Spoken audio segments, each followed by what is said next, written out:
Oi gente, eu sou o Ítalo Lira, estudante de psicologia. Sejam todos bem-vindos a mais um vídeo. E hoje nós iremos falar um pouco sobre os manicômios, como ele surgiu e um pouco também da reforma psiquiátrica. Mas antes de começar o assunto, eu peço para você se inscrever aqui no canal, deixar o seu like e também assinar o sininho das notificações. Muitas pessoas acreditam que os manicômios eles eram locais para tratar pessoas com algum transtorno psiquiátrico, mas na realidade os manicômios eles funcionavam para colocar as pessoas que não eram aceitas pela sociedade por algum motivo. Ou seja, antigamente só era aceito um padrão de cidadão e se você não se encaixasse naquele padrão, você era tido como um anormal e era colocado nos manicômios. Agora, como surgiu os manicômios? Os manicômios, eles são vistos, relatados como locais antigos onde aconteciam tratamentos de pessoas que eram ditas como loucas. E nesse local existia muita crueldade e situações desumanas, e com isso ficou bastante marcado pela história. Na internet nós vemos diversos relatos de pessoas que já ficaram presas nesses locais, lendas de assombrações e que até hoje é inspiração para filmes de terror. E, historicamente, no século XVII existiam hospitais para os excluídos socialmente, ou seja, os doentes mentais, criminosos, mendigos, ou seja, era praticamente um depósito humano, onde as pessoas elas eram despejadas lá e pronto. Quando foi no século XVIII, o pai da psiquiatria ele trouxe uma certa transformação.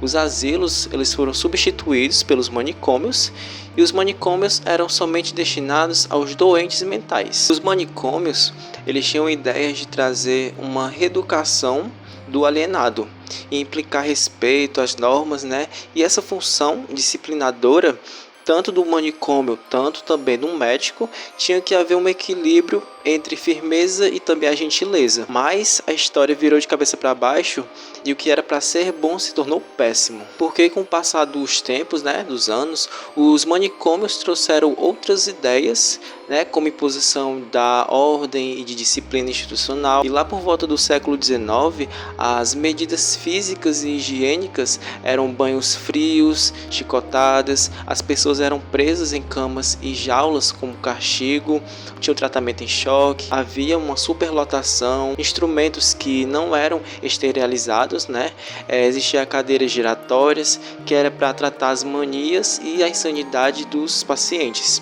E lá eles ficavam girando até perder a consciência. Então tudo isso e outros fatores fizeram com que essas pessoas morressem nesses locais. E essas instituições justificavam suas práticas com o argumento de que era necessário uma limpeza social, livrando a sociedade de sujeitos que eram considerados como uma parte de uma categoria social desprezível e desajustada, cujos comportamentos elas eram indesejáveis. Bom, agora nós iremos para a reforma psiquiátrica. Depois da Segunda Guerra Mundial, surgiram alguns movimentos, tanto na Europa como nos Estados Unidos, que eram contra as tradicionais formas de tratamento para a loucura. E aqui no Brasil, teve essa emergência para ter essa reforma lá por volta da década de 70, com a constituição do Movimento dos Trabalhadores em Saúde Mental. E surgiram a partir de denúncias de violências em asilos e também péssimas condições de trabalho lá dentro dos manicômios. Então,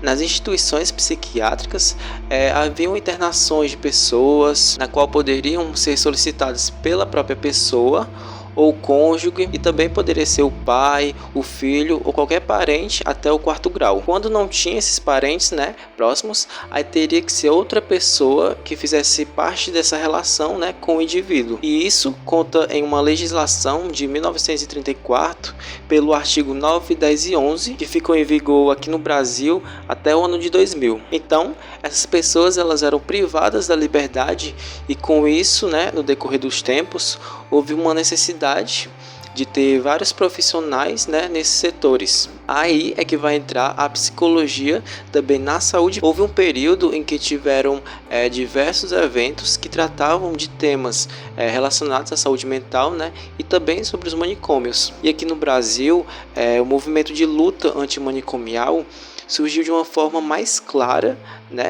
e a partir do primeiro Encontro Nacional de Trabalhadores da Saúde Mental, lá por volta de 1987, com o lema por uma sociedade sem manicômios. Lá por volta de 1980 surgiram algumas opções assistenciais, que foi o CAPS, que são os Centros de Atenção Psicossocial, porém ele só foi implementado por volta de 1987 e ele funciona como um intermédio entre o hospital e a comunidade. E também surgiram os NAPSs, que são os Núcleos de Atenção Psicossocial, que foi implementado lá por volta de 1989.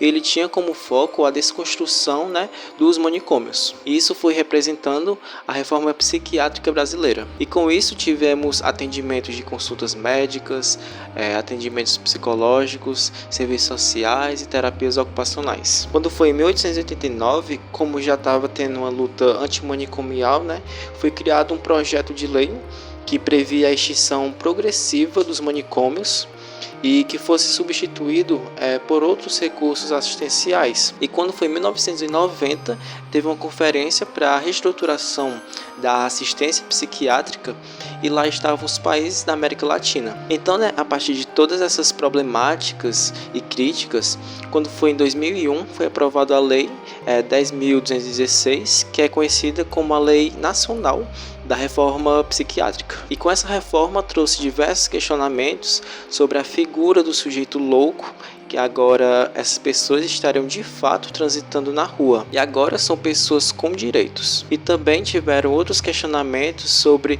os significados do termo da palavra louco. Bom, esse foi o vídeo, eu espero que vocês tenham gostado. Não se esqueça de se inscrever no canal, deixar o seu like, compartilhar para os seus amigos para me ajudar aqui no canal. Eu espero vocês no próximo vídeo e tchau!